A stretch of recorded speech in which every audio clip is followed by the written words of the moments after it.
The moon had been declared compliant for 6 days when they brought me the crate. It bore an imperial aquila, inverted like a reflection in black water. No warp signature, no heretical markings. Just a seal that looked correct until you realized it was facing the wrong way. I opened it because that was procedure, and procedure had never failed me before. The ash had settled by the time I arrived at the vault. I remember the quality of silence on Iluth Secundus during those final hours, not the silence of absence, but the silence of completion. The Void Raid had ended 6 days prior. The militia had burned their dead, according to the litanies. The ecclesiarchy had consecrated the damaged hab blocks with oils blessed in triplicate. The Mechanicus had swept every arterial corridor for lingering corruption and found none. The bells rang their completion sequence at dawn, midday, and dusk, each toll declaring the moon compliant once more. I had watched the casualty projections align with acceptable variance, the numbers reconciled, the tithe quota adjusted. Everything that should have happened had happened. I was a lex mechanic of the Munitorum Tithe Registry, 3rd class, assigned to post-incident documentation. My role was precision rendered in ink and vellum to transform loss into ledger entries, to give suffering the dignity of enumeration. For 11 years I had served in this capacity across 14 compliant worlds, and I had learned that grief without documentation was merely noise, while properly catalogued death became part of the Imperium's eternal memory. The work required distance, but not cruelty. Attention, but not attachment. I was good at it. The reliquary crate arrived during my 3rd shift in the consecrated archive chamber beneath the Administratum spire. It had been recovered from the raiders' withdrawal vector, flagged initially as stolen ecclesiarchal property due to fragmentary iconography detected on its surface. Standard procedure dictated inventory before transfer to Ordo custody. My superior, Adjutant Marus, authorized the task with a perfunctory data scroll and a nod of acknowledgement that felt almost like trust. The crate measured 2 meters in length, constructed from a dark alloy that absorbed rather than reflected the chamber's lumens. No warp signature registered on the sanctioned auspex. No heretical glyphs marred its surface. What it did bear was a single imperial aquila, inverted as if viewed in still water. I stood before it for longer than documentation required. The vault air tasted of recycled incense and the faint copper residue of vox relays that had transmitted too many litanies. My fingers rested on the edge of my data slate, stylus poised above the intake form. Section 7 required a visual description. Section 8 demanded dimensional verification. Section 9 asked for preliminary threat assessment. I wrote the measurements first because they were easiest: length, width, height. Weight estimate based on standard grav displacement. Material composition: unknown alloy, non-ferrous, density suggesting composite layers. The inverted aquila troubled me not because it was heretical mirrored imagery appeared occasionally in recovered Xenos plunder, a mockery without theological weight, but because it felt deliberate in a way I could not articulate within the documentation framework. It was not defaced. It was not corrupted. It was simply wrong in the manner of a word spelled correctly, but used in a sentence where it did not belong. I noted the inversion in Section 8C and moved to Section X, recommended disposition. The archive chamber's chronometer marked the 3rd hour past midnight. Above ground, the nightly rites of consolation would be concluding in the southern basilica, where survivors gathered to recite the names of the lost and receive the Ministorum's assurances that sacrifice in the God Emperor's sight was never wasted. I had attended such rites on other worlds. They followed a template, variations of a single liturgy refined across millennia to drain trauma of its sting while preserving obedience. The survivors would leave feeling that their pain had been heard, their dead honored, their continued service meaningful. It was efficient. It worked. I activated the crate's release mechanisms according to the technical manual retrieved from the archive's restricted section. 3 seals required simultaneous disengagement: mechanical, magnetic, and according to the faded notation, sympathetic. I did not know what the 3rd term meant, but the manual included a prayer to be recited during the unsealing process, and I spoke it aloud because the protocol demanded it. My voice sounded thin in the vault's acoustic deadness. The lid opened without resistance. Inside, resting in a cradle of some fibrous material that felt wrong against my gloved fingers, was a device. Not a weapon, not an idol. A mechanism roughly the size of a human torso, its surface covered in filament-thin channels that branched and rebranched like capillaries rendered in dark glass. At the device's center sat a sphere no larger than a clenched fist, translucent, containing something that moved when I shifted my angle of view, not liquid, not gas, but perhaps the memory of movement preserved in a medium I had no name for. My first entry in Section X read, non-threatening, appears ceremonial or archival in nature. Recommend transfer to Ordo Xenos for cultural analysis.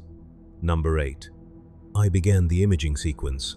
The Auspex hummed, its sanctified machine spirit cataloging dimensions and material properties with dutiful precision.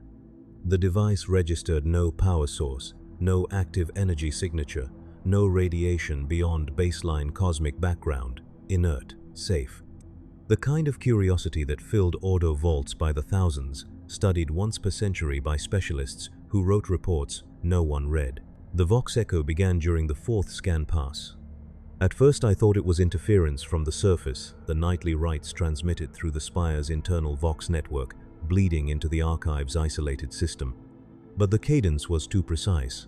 It matched the consolation hymn bar for bar, word for word, yet arrived 3 seconds delayed, as if the sound traveled a great distance before reaching me. I checked the Vox relay. Disabled, as required during inventory of potentially corrupted materials. I checked the Auspex, functioning within normal parameters. I checked my own audio intake, wondering if fatigue had conjured the sound from expectation. The hymn's 3rd verse ended topside.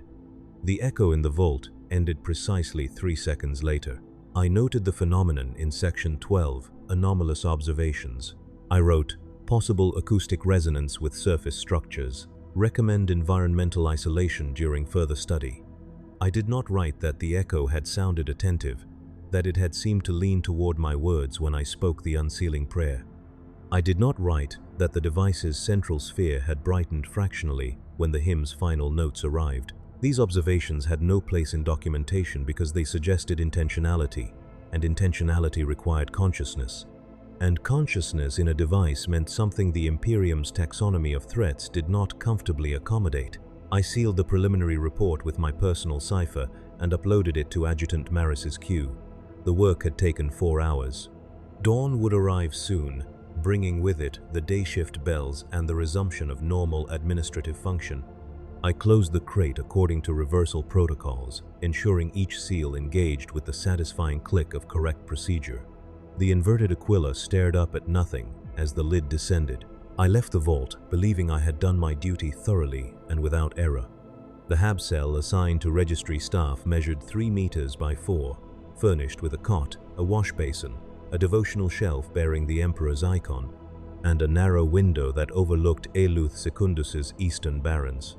I performed my ablutions mechanically, recited the evening gratitudes, and lay down expecting sleep.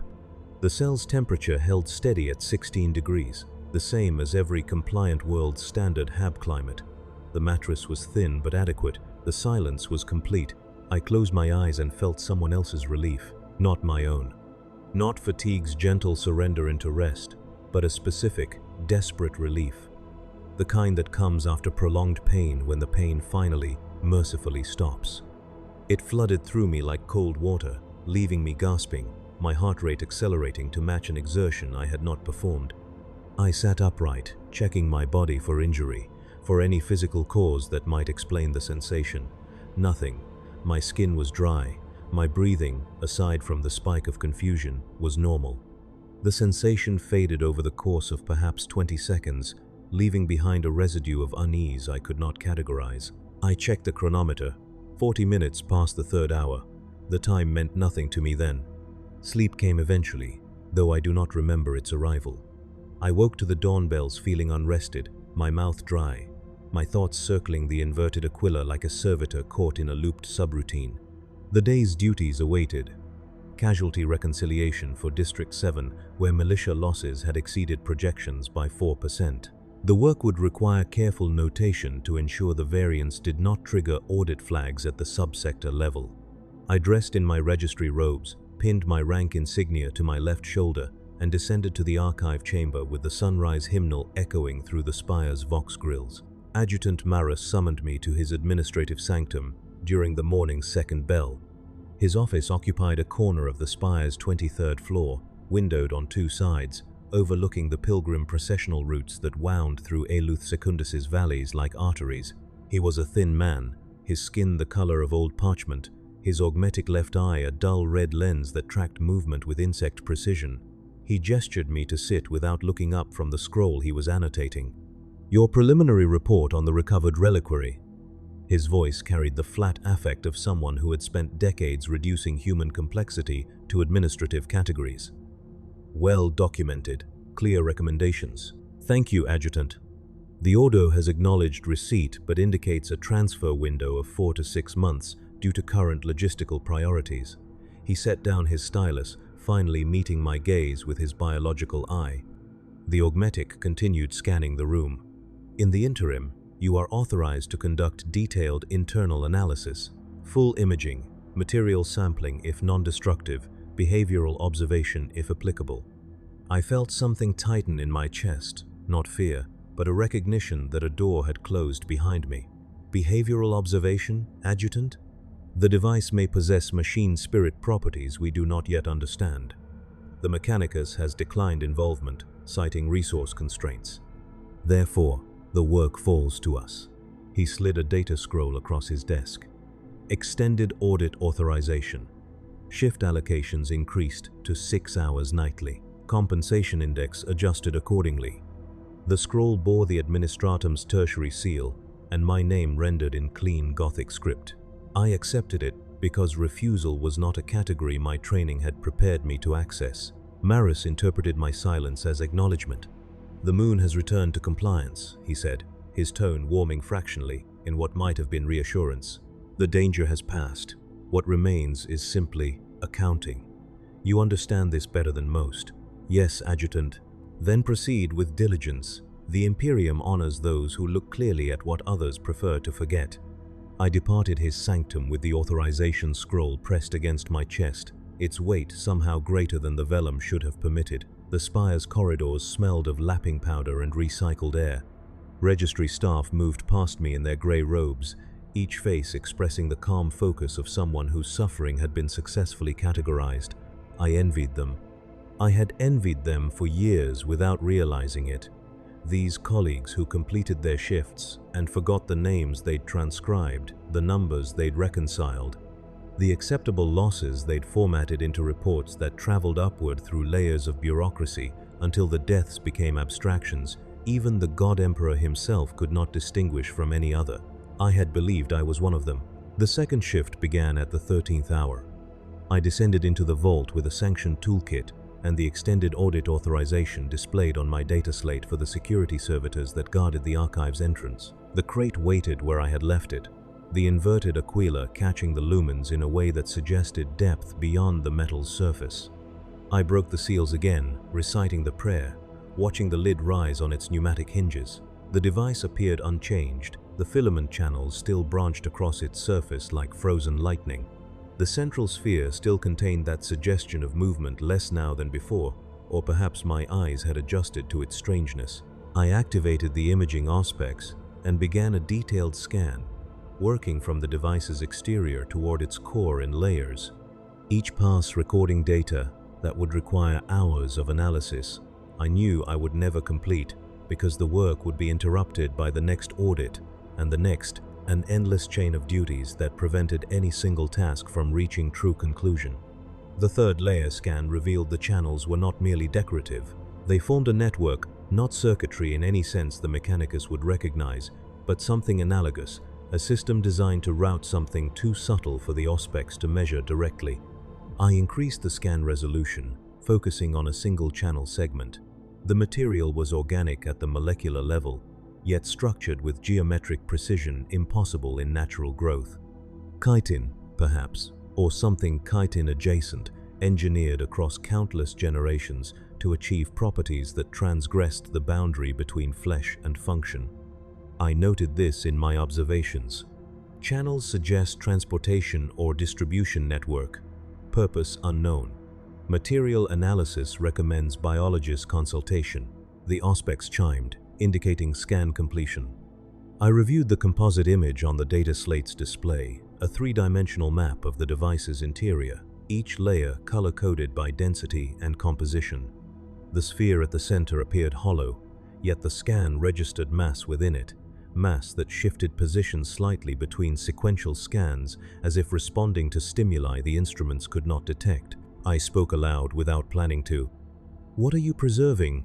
The sphere brightened, not dramatically, not with the flare of ignition or the pulse of active technology. It brightened the way a coal brightens when breathed upon, a subtle intensification that lasted perhaps 2 seconds before fading to its previous state.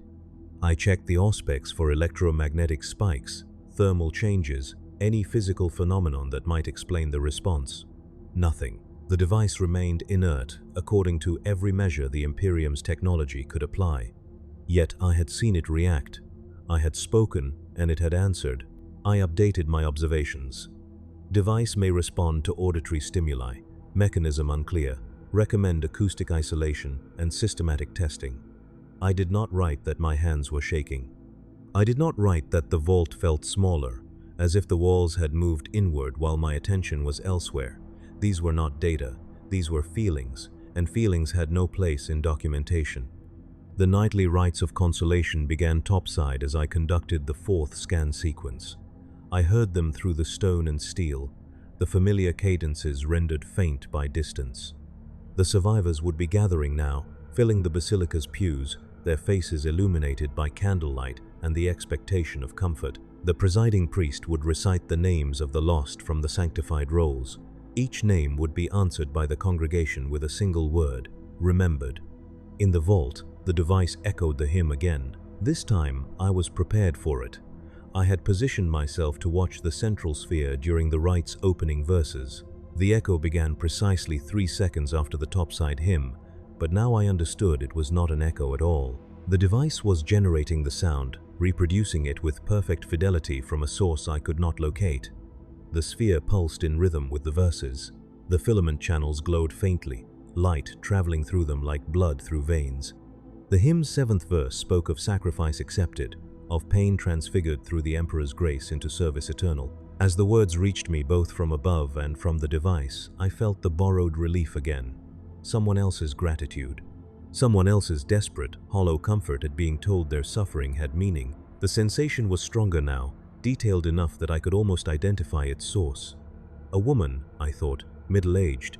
Her voice raw from screaming prayers, during whatever the Dark Eldar had done to her before the militia's counterattack drove them back into the void. I staggered away from the crate, my back striking the vault's far wall. The sensation faded but did not vanish completely, leaving a residue I could feel at the base of my skull, a presence that had not been there before. The hymn continued topside.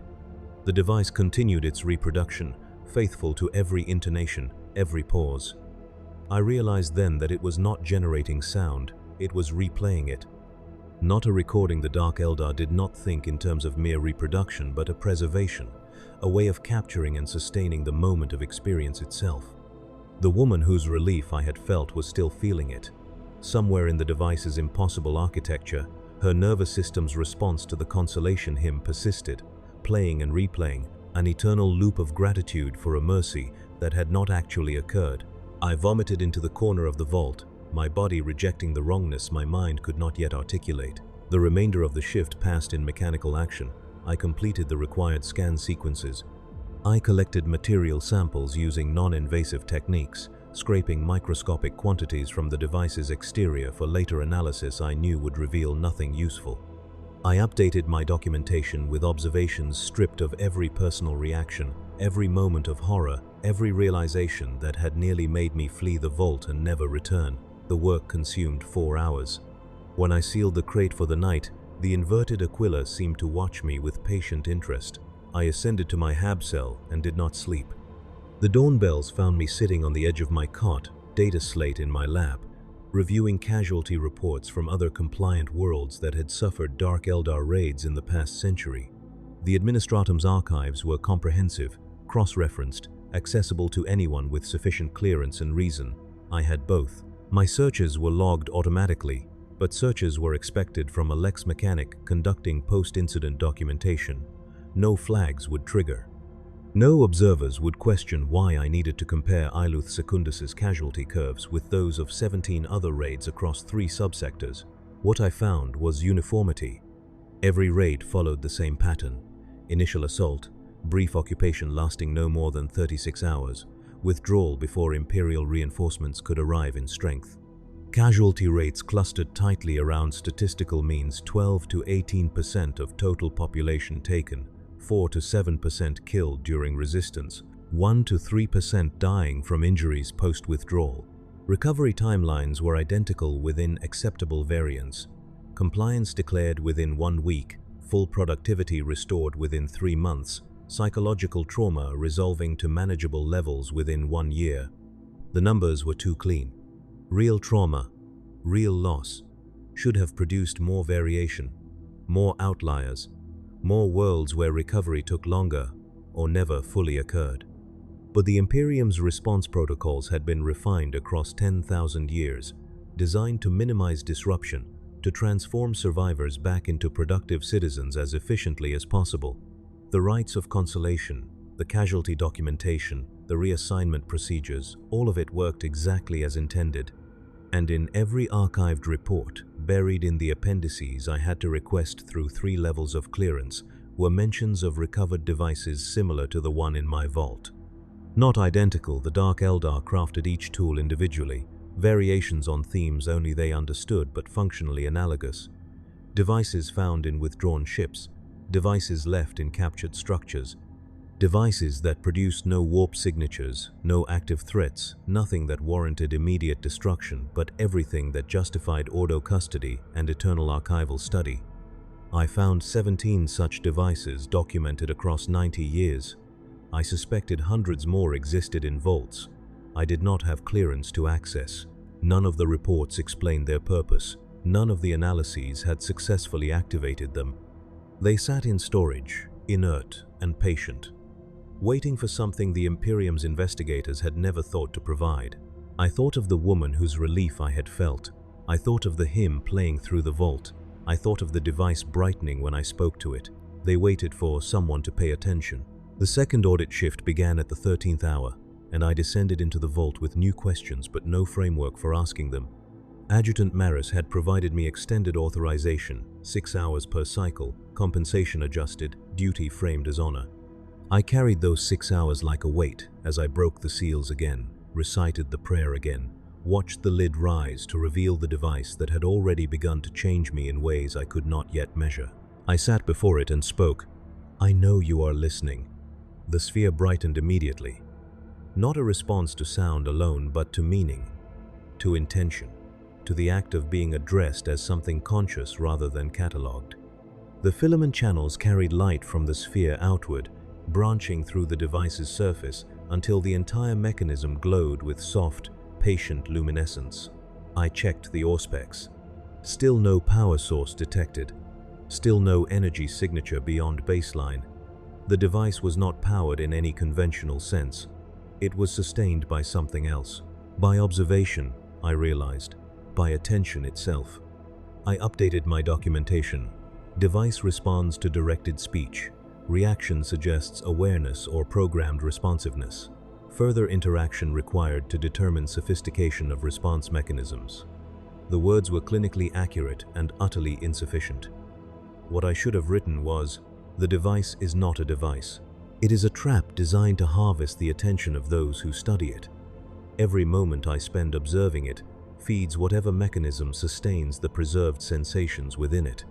I am not investigating. I am participating." I did not write this because writing it would have required acknowledging that I could not stop. The vault's chronometer marked the 14th hour when I began the systematic testing Adjutant Maris had authorized.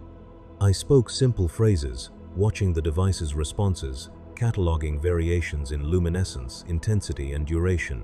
Statements of fact produced mild brightening, Questions produced stronger reactions. Commands produced the strongest responses, the sphere pulsing as if something within it strained toward compliance. "Show me what you preserve," I said. The channels flared. Light raced through them in patterns that suggested circulation, suggested breath, suggested life sustained beyond any natural boundary.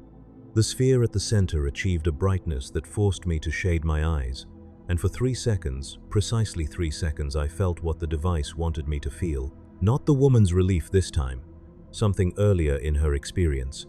Pain without location, fear without object, the sensation of being unmade slowly while something watched and calibrated every response, adjusting stimulus to maximize the harvest of each scream, each prayer. Each moment of hope extinguished. The Dark Eldar did not torture randomly. They engineered suffering with the precision the Mechanicus applied to manufacturing, testing each subject's limits, finding the optimal balance between damage and preservation. The woman had lasted 4 days. I knew this without knowing how I knew it. The device told me through sensation rather than language, imprinting knowledge directly into my nervous system's architecture. 4 days during which she had prayed, begged, bargained, and finally broken, and all of it had been recorded not in data, but in the continuous present tense of pure experience. When the 3 seconds ended, I was on my knees, my forehead pressed against the vault's stone floor, my hands clenched so tightly my joints ached. I could still feel echoes of what I had experienced, after images of agony, the ghost of terror that had been hers but was now somehow also mine. The device had not harmed me. It had simply shared what it preserved, and the sharing had been worse than any physical torture because it carried no anesthetic of time, no distance of memory. The woman's 4 days existed in eternal simultaneity, all of it happening always, and the device had let me touch the edge of that forever. I vomited again.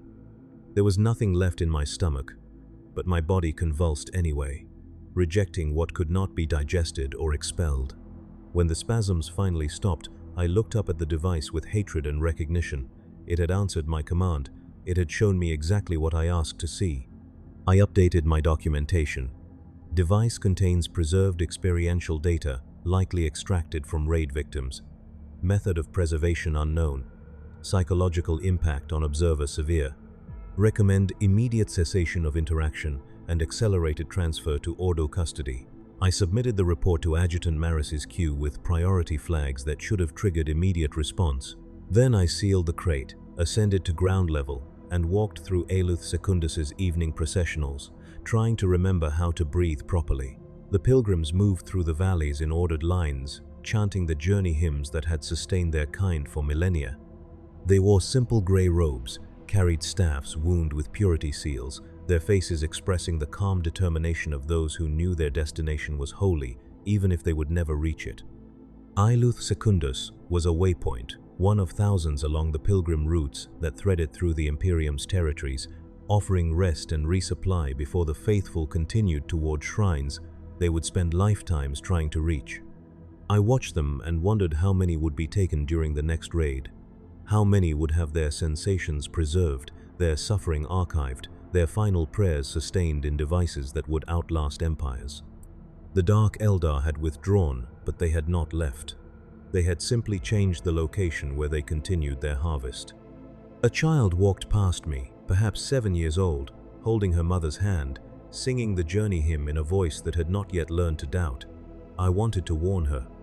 I wanted to explain that compliance was not safety, that the bells lied, that the Imperium's assurances were statistical truths that meant nothing to individuals. But what words could convey such warning without destroying the faith that made her life bearable?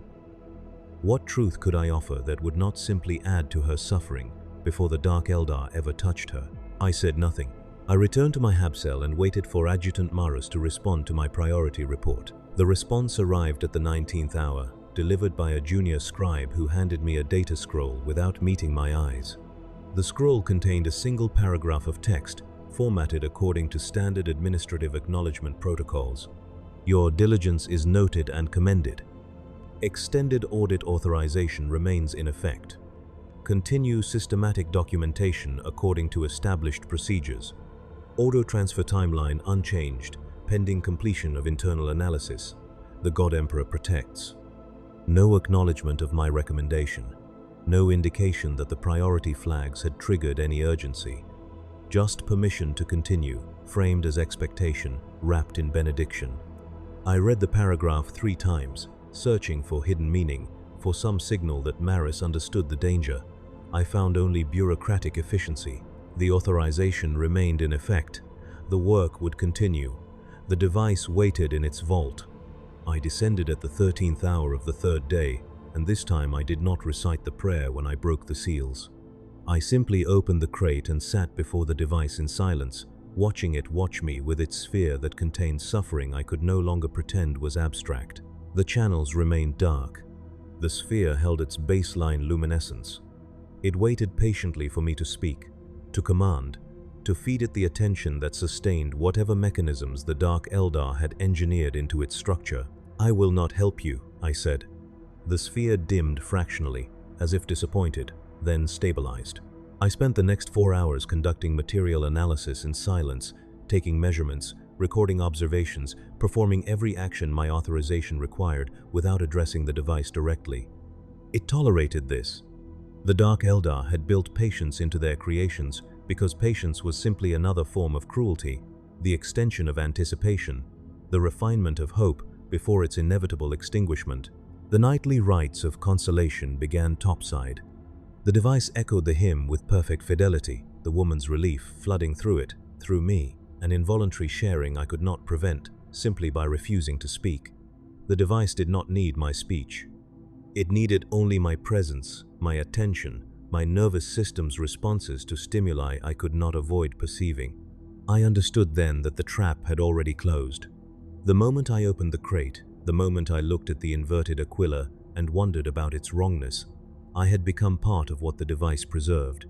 Not as a victim, not yet, but as a witness, and witnessing was simply another form of participation. The woman had been taken during the raid. I was being taken afterward, more slowly, through processes the Imperium had sanctioned as diligence. I updated my documentation. Observer contamination unavoidable. Device designed to exploit normal investigative procedures.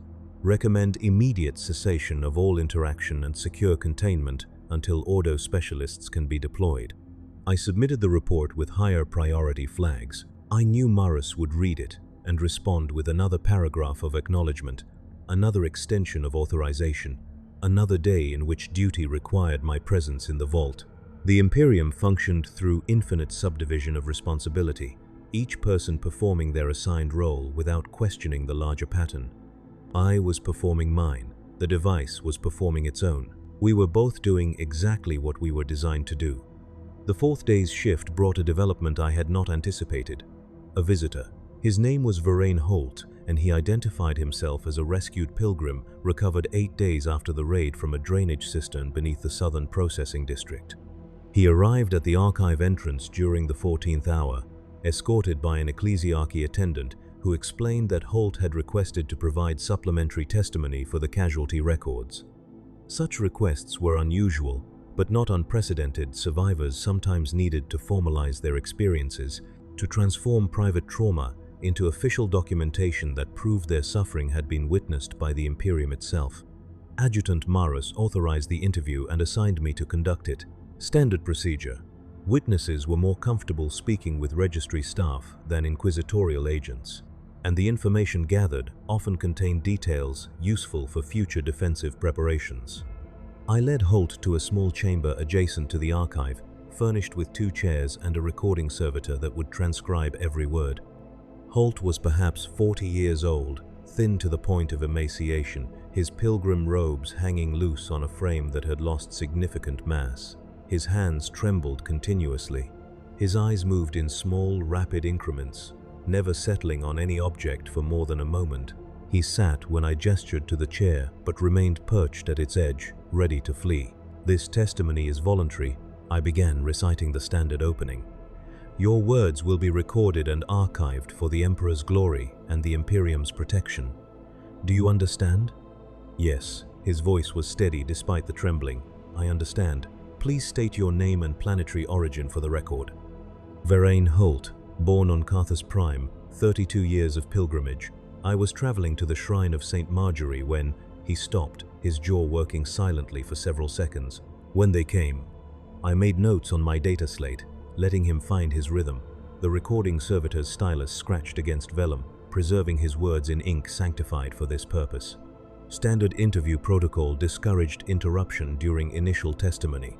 Survivors needed to tell their stories in their own sequence, even when that sequence violated chronological order. Holt continued. I hid when the alarm sounded, found a maintenance cistern, sealed myself inside. I could hear everything, the screaming, the prayers, the silence afterward, which was worse. He paused again, longer this time. They didn't find me. I don't know why. I waited 3 days before emerging. The militia told me the Xenos had withdrawn, that we were safe, that compliance had been restored. And you believe this? He looked at me directly for the first time, his eyes focusing with sudden intensity. Did you? The question violated the interview structure. I was supposed to ask, he was supposed to answer, the roles clearly delineated. But something in his tone, not accusation but genuine inquiry, made me consider responding honestly.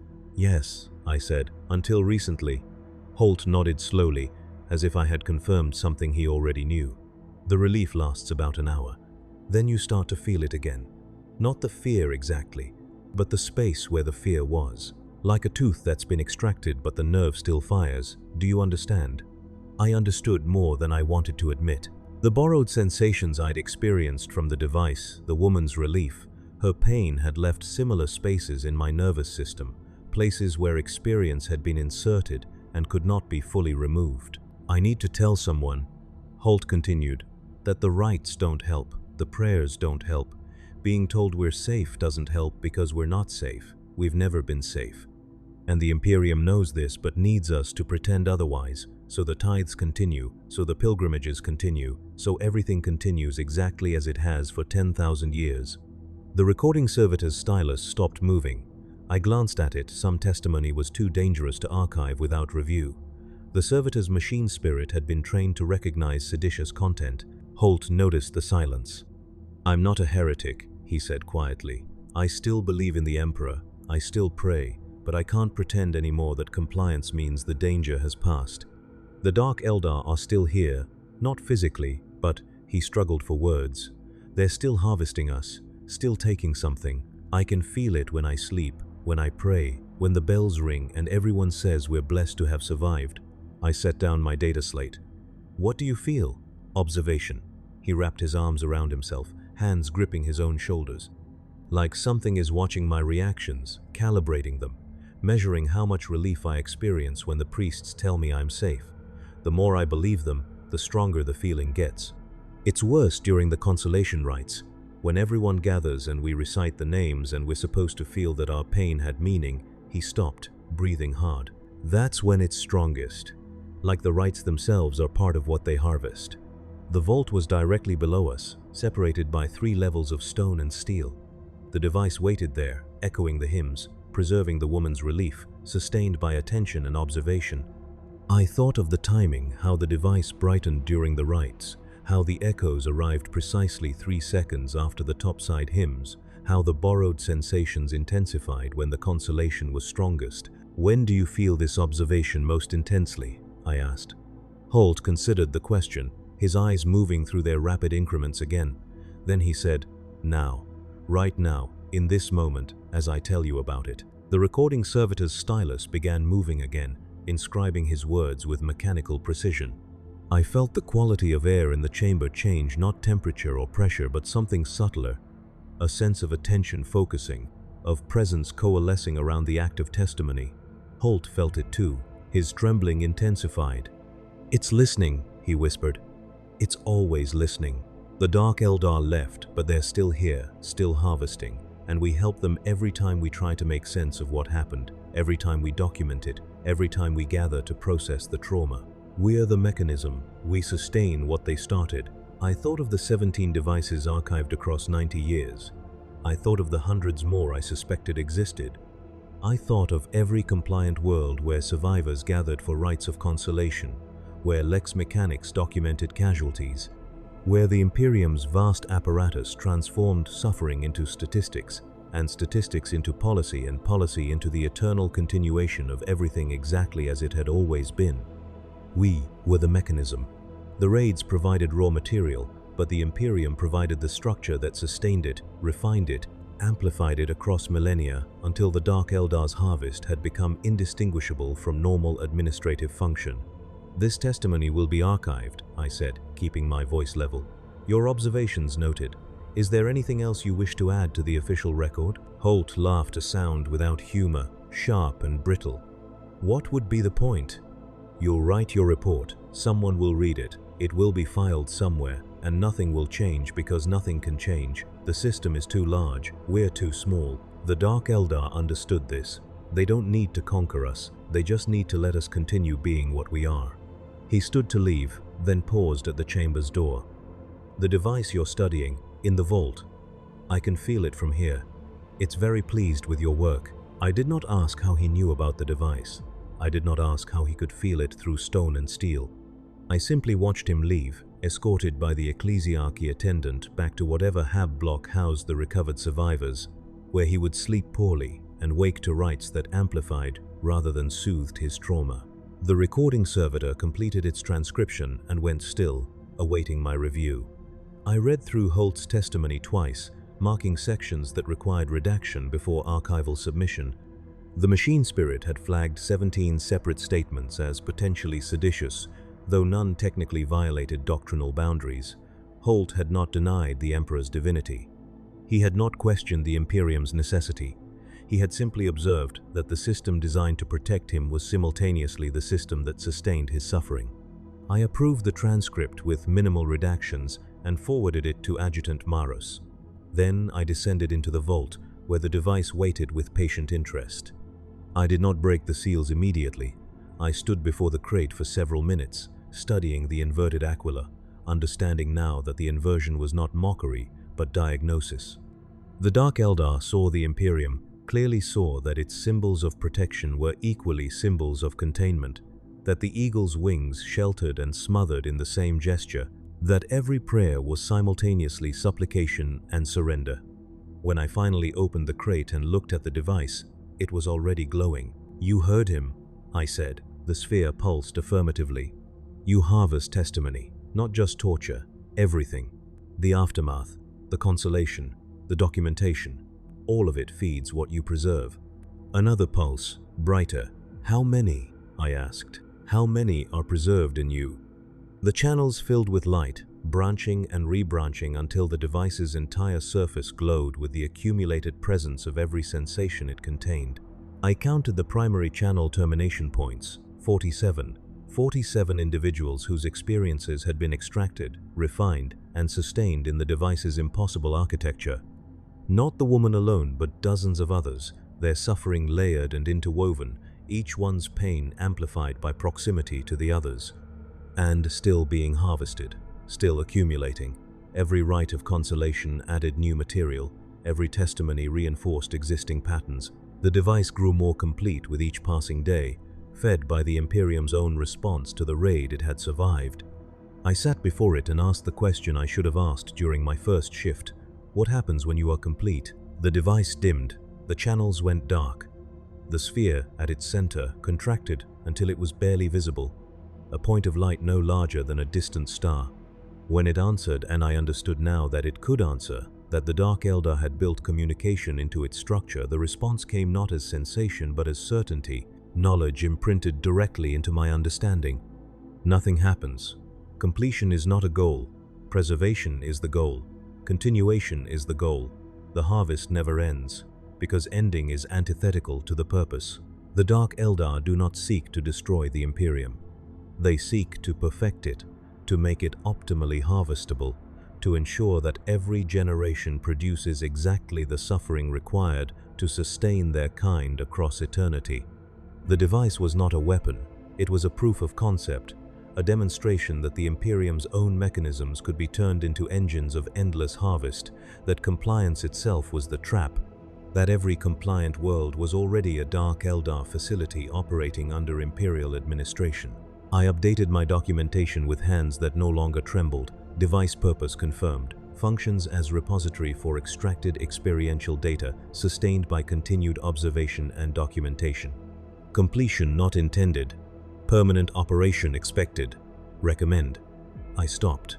What could I recommend? Destruction would simply mean the device would be archived rather than destroyed, sealed in a vault somewhere, accumulating dust and eventually being forgotten until another Lex mechanic was assigned to inventory it centuries later.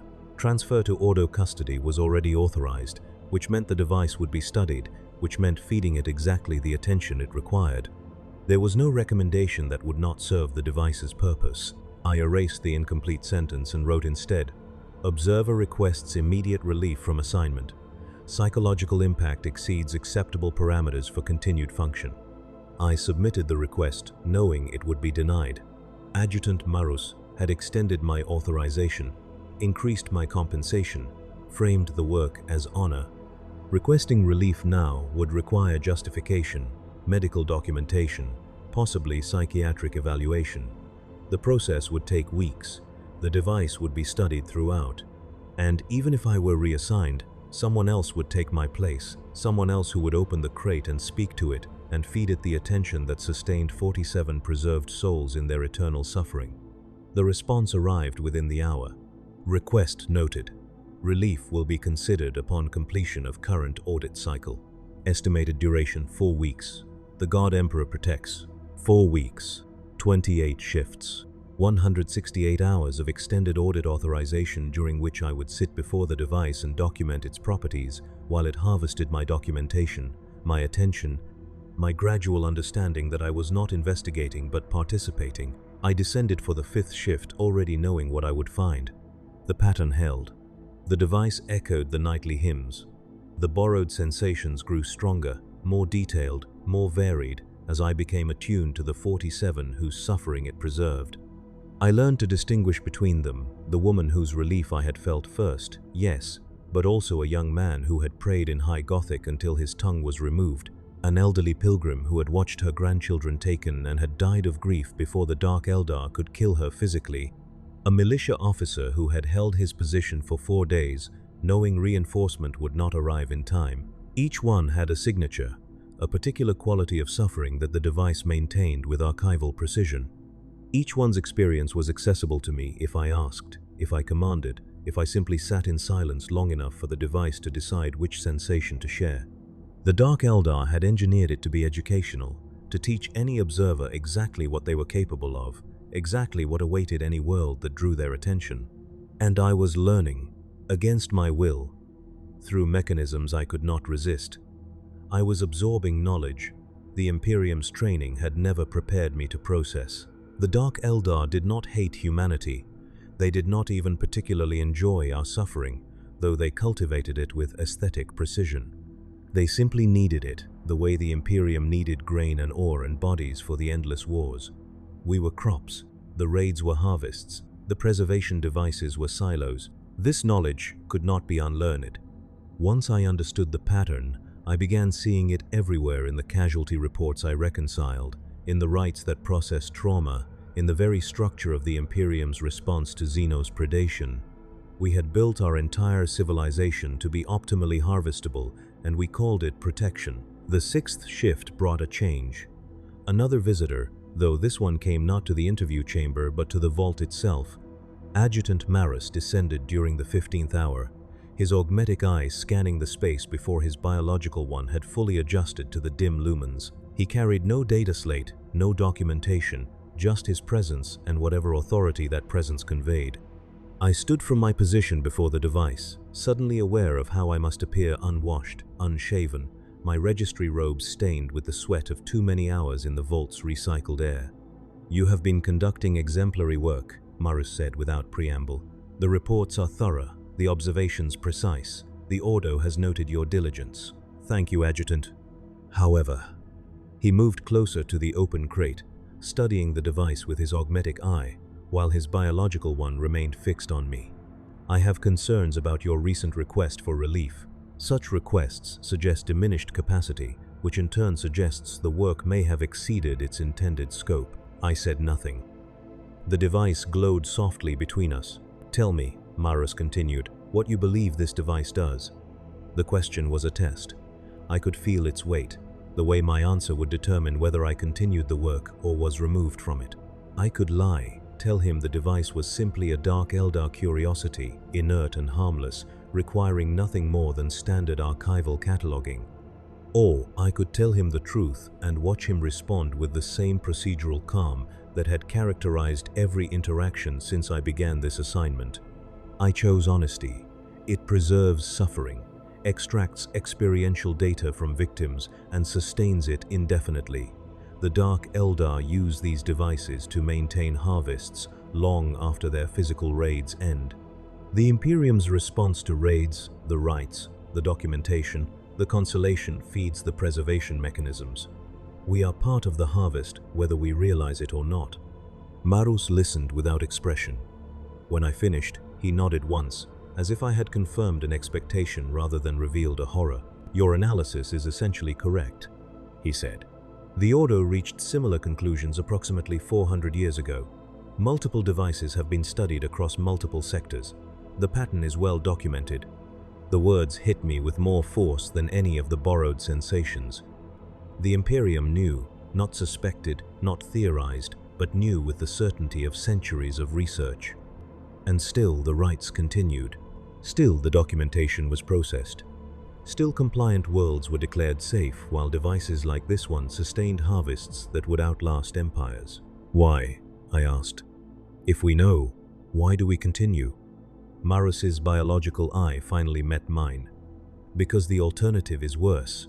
If we change our response to raids, if we eliminate the rites, suppress the documentation, prevent survivors from processing their trauma, the psychological damage would be catastrophic. Productivity would collapse, tithes would fail, entire subsectors would require military occupation to maintain basic function. The Dark Eldar's harvest is terrible, but it is sustainable. The Imperium's collapse is not." He gestured at the device. "This is not ignorance. This is policy. We know what they take from us. We know we cannot stop them without destroying ourselves. Therefore we continue, we comply, we maintain the structures that make us harvestable, because those structures also make us functional. The God Emperor protects, but protection takes many forms." I thought of Varain Holt, the rescued pilgrim who had felt the observation, who had understood that the system designed to comfort him was the same system that sustained his suffering. I thought of the woman whose relief I had felt, who had found solace in prayers that fed directly into the device, preserving her torment. I thought of myself, sitting before this mechanism night after night, documenting its properties while becoming part of what it preserved. "And what happens to those who understand this?" I asked. Marus smiled a thin expression, more acknowledgement than warmth. "They continue their work, or they request reassignment and are granted it after appropriate psychological processing, or in rare cases, they are promoted to positions where such understanding is valuable. The Imperium has use for those who can look clearly at difficult truths." I requested relief. "You requested immediate relief," he corrected. "The request was denied because immediate cessation would leave the work incomplete. But upon completion of the current audit cycle, your request will be honored. You will be reassigned to a position commensurate with your demonstrated capability for handling complex truths. Your knowledge will be useful elsewhere." He moved toward the vault's entrance, pausing at the threshold. 4 weeks, Lex Mechanic. Complete the documentation. Submit your final report. Then you may leave with the Imperium's gratitude and a compensation adjustment that reflects the difficulty of what you have endured." I listened to his footsteps recede, then turned back to the device. It glowed brighter now, as if pleased by the conversation, by the confirmation that the Imperium understood and accepted its function. The 47 preserved within it had not been forgotten. They had been categorized, their suffering acknowledged, and filed away as acceptable cost. I updated my documentation. Adjutant confirms device function as preservation mechanism for extracted experiential data. Pattern documented across multiple sectors over multiple centuries. Imperium policy prioritizes functional continuity over prevention of harvest. Observer understanding now complete. I sat before the device for the remainder of the shift, not conducting tests or recording measurements, simply existing in its presence while it existed in mine. The borrowed sensations came and went, the woman's relief, the young man's prayers, the elderly pilgrim's grief, the militia officer's resignation. All 47 cycling through their preserved experiences, An orchestra of suffering conducted by Dark Eldar who had long since departed this moon, this sector, perhaps this segmentum entirely. They did not need to stay. The Imperium would sustain their harvest forever. The remaining shifts blurred together, each one identical in structure yet subtly different in detail. I learned the nuances of the 47, their individual textures of pain and fear and hope extinguished. I learned which hymns triggered which responses, which prayers amplified which sensations. I became fluent in a language the Dark Eldar had written directly into human nervous systems, a vocabulary of suffering that transcended words. And with each shift, I felt myself changing. Not corrupted corruption implied deviation from original function, and I was simply becoming what my role required. I was a lex mechanic. I transformed experience into documentation. The device transformed experience into preservation. We were performing parallel operations, different techniques toward the same end, making suffering permanent, giving pain the dignity of eternal existence. During the 12th shift, I stopped updating the documentation. There was nothing left to record that had not already been recorded. The device's properties were thoroughly catalogued. Its purpose was understood. Its place within the larger pattern was clear. Additional observation served only to feed it, and I had fed it more than enough. I sat before it in silence and felt the 47 flow through me, their sensations no longer borrowed but shared, no longer intrusive but familiar. The woman's relief when the hymns played, the young man's defiant prayers, the elderly pilgrim's sorrow, the militia officer's duty maintained until the end. All of them preserved, all of them eternal, all of them more real now than they had been in life because life ended but preservation did not.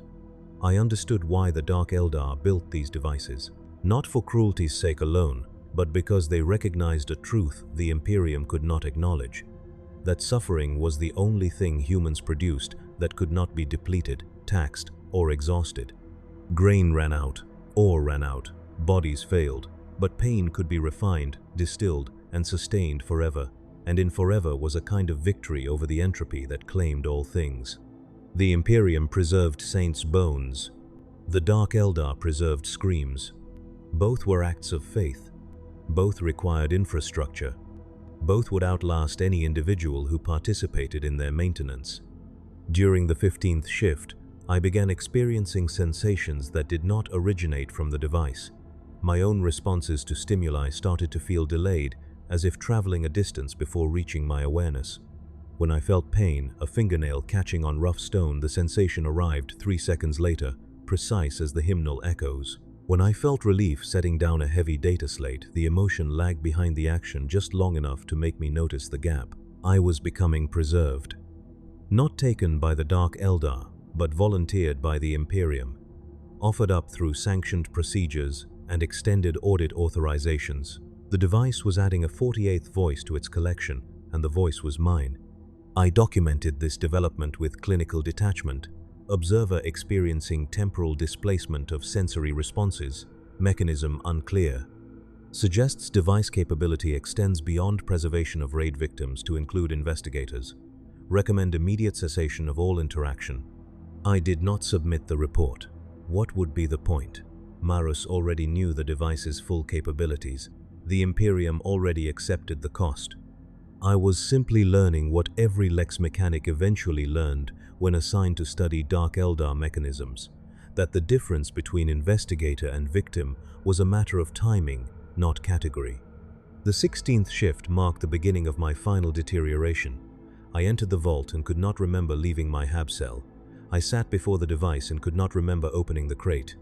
Time began to fold in on itself, moments repeating with slight variations, shifts blending until I could not distinguish the 12th from the 16th from the 20th. The chronometer still marked hours, but the hours no longer formed a coherent sequence. The device glowed constantly now. The 47 voices had become a chorus in which I could no longer distinguish individual parts. All suffering merged into a single sustained note, and I vibrated in sympathy with it, my nervous system tuned to a frequency the Dark Eldar had engineered millennia ago. I thought of Verin Holt, the rescued pilgrim, and wondered if he was experiencing similar dissolution. I thought of all the survivors gathering for nightly rites, their relief harvested and preserved and sustained by mechanisms they would never understand. I thought of the Imperium's vast apparatus, 10,000 years of procedures and protocols designed to transform trauma into productivity, and realized that the Dark Eldar had not corrupted it. They had simply recognized what it already was and added collection mechanisms at the margins. We had always been harvestable. They had simply refined the harvest. During what I believed was the 18th shift, though time had become unreliable, Adjutant Maris returned to the vault. He brought with him two individuals I did not recognize, both wearing the gray robes of Administratum Adjudicators, both carrying data slates marked with seals I lacked clearance to identify. They stood at the vault's entrance while Maris approached me where I sat before the device. "The audit cycle is complete," he said. His voice sounded distant, though he stood close enough to touch. "Your work has been exemplary. The Ordo has received your documentation and commends your thoroughness." I did not remember completing the work. I did not remember submitting final documentation. But the data slate in Marus's hands showed my authorization seal, my completion certification, every procedural requirement satisfied. "You requested relief," Marus continued. "Your request is now honored. These adjudicators will administer the Litany of Containment, a standard procedure for personnel who have been exposed to information exceeding their clearance level. The process is painless and will allow you to continue serving the Imperium without the burden of knowledge unsuited to your station." One of the adjudicators stepped forward, opening his data slate to display a text I could not quite focus on. The words swam and merged, Gothic script rendered in sanctified ink. Each phrase, a carefully crafted formula designed to edit memory without destroying function. "This is not punishment," Marus said, and his tone held something that might have been compassion. "This is mercy. You have seen what the Imperium requires you to forget. The litany will help you forget it." I looked at the device one final time. The sphere at its center pulsed in rhythm with my heartbeat, or my heartbeat pulsed in rhythm with it. I could no longer distinguish which was leading. The 47 voices sang their eternal song, and I heard my own voice beginning to join them, the 48th note in a chorus that would outlast stars. "I understand," I said. The adjudicator began reciting the litany. The words washed over me like water, like static, like the sound of bells heard from a great distance. Each phrase carried the weight of authority, 10,000 years old, each syllable precisely calibrated to sever specific neural connections while preserving others. I would forget the device's true purpose, but remember my duty. I would forget the 47 voices, but remember proper documentation procedures. I would forget that the Imperium sustained the Dark Eldar's harvest, but remember that compliance meant safety. I felt the device pulse one final time, not in my perception, but deeper, at the level where sensation becomes knowledge. It was acknowledging the Imperium's efficiency, the elegant brutality of a system that could look directly at truth and choose to erase it rather than change it. The Dark Eldar had built the device. The Imperium maintained it. Both were acts of faith. Both required the same fundamental acceptance, that suffering was renewable, that victims were replaceable, that the harvest would continue forever because continuation was the only alternative to collapse. The litany reached its culmination. I felt memory beginning to fracture, specific knowledge dissolving while structure remained intact. The woman whose relief I had felt, her name gone, her voice fading, but the procedural fact of her existence preserved in some ledger I would never access again. The young man's prayers forgotten, but the prayer template remaining, available for future use. The elderly pilgrim's grief, the militia officer's duty gone, all of it carefully excised like tumor from healthy flesh. I would survive this. I would be reassigned. I would continue serving the Imperium with the same diligence I had always demonstrated. The only difference would be the absence of understanding, and absence was easier to carry than knowledge. The device recorded everything. When the litany concluded, and the adjudicators led me from the vault, when I ascended to ground level and breathed air that tasted of ash and incense, when I was processed through medical screening and psychological evaluation and clearance review, all of it was observed, preserved, added to the infinite archive the Dark Eldar maintained within their terrible mechanisms.